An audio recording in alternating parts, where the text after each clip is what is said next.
નમસ્કાર દર્શક મિત્રો, જનરપન ન્યૂઝમાં આપનું સ્વાગત છે।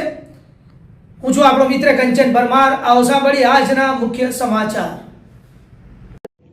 વડોદરાની છાત્રાલયની વીજળી કાપી નાખતા વિદ્યાર્થીઓ મુશ્કેલીમાં। શ્રી જી કે ભગત પાટીદાર છાત્રાલયમાં 100 વિદ્યાર્થીઓ અને 24 કર્મચારીઓનું ભવિષ્ય જોખમમાં। ટ્રસ્ટીઓ સામે ગંભીર આક્ષેપ।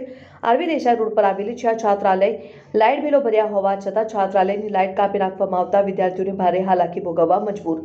શ્રી ભક્ત પાટીદાર કેળવણી મંડળ સંચાલિત શ્રી જી કે ભગત પાટીદાર છાત્રાલયમાં રહેતા વિદ્યાર્થીઓને દબાણ કરી ખાલી કરાવવાનો પ્રયાસ કરવામાં આવી રહ્યો હોવાનો આક્ષેપ। છાત્રાલયના સંચાલક કે ટ્રસ્ટ દ્વારા વિદ્યાર્થીઓ પર ખાલી કરવા સતત દબાણ કરવામાં આવી રહ્યું હોવાની ચર્ચા। મામલો નામદાર કોર્ટમાં ચાલી રહ્યો છે, જેમાં 7 મહિના માટે એક્સટેન્શન માંગવામાં આવ્યું છે, પરંતુ ટ્રસ્ટીઓ 7 કલાક આપવા પણ તૈયાર નથી। તારીખ 29મી જાન્યુઆરીએ પીવાના પાણીની મોટર ઉંચકી લેવામાં આવી હતી, ત્યારબાદ નવી મોટર નાખવામાં આવી તો છાત્રાલયનું ઇલેક્ટ્રિક કનેક્શન પણ કાપી નાખવામાં આવ્યું।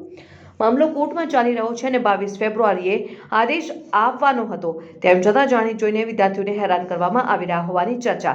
સંચાલકનો આરોપ કે 100 વિદ્યાર્થીઓનું ભવિષ્ય અને 24 કર્મચારીઓની રોજગારી સાથે ખેલવાડ થઈ રહ્યો છે। શૈક્ષણિક સંસ્થાના ટ્રસ્ટીઓ દ્વારા આવું વર્તન કરાયું હોવાના આક્ષેપ મુજબ અમદાવાદથી પ્રમુખના ઇશારે ટ્રસ્ટીઓ દ્વારા આવી કાર્યવાહી કરવામાં આવી રહી હોવાની વાત।